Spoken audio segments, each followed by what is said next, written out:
Well, as families clean up and crews survey all the damage in Florida, a group of Valley filmmakers is doing the same, just returning home after documenting all that devastation for nearly a week.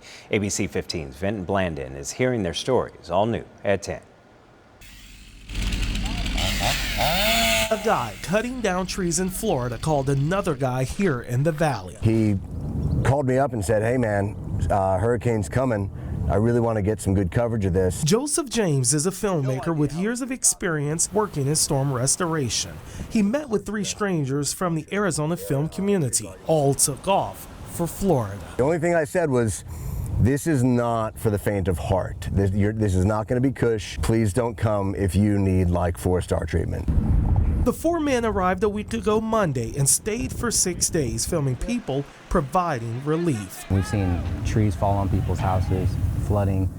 They're out of electricity, water, gas, different things over there, really hard to get. These filmmakers snapped these pictures as they followed crews working to remove and cut trees, blocking access to hurricane victims. I was just like, wow, I couldn't imagine going through something like this. The images Ashton Guzman believes won't ever fade from his memory. Seeing them help these people is just very humbling in a sense. For Patrick Matheson, being on the ground during Hurricane Ian was life-changing. I saw a Circle K that was just boarded up.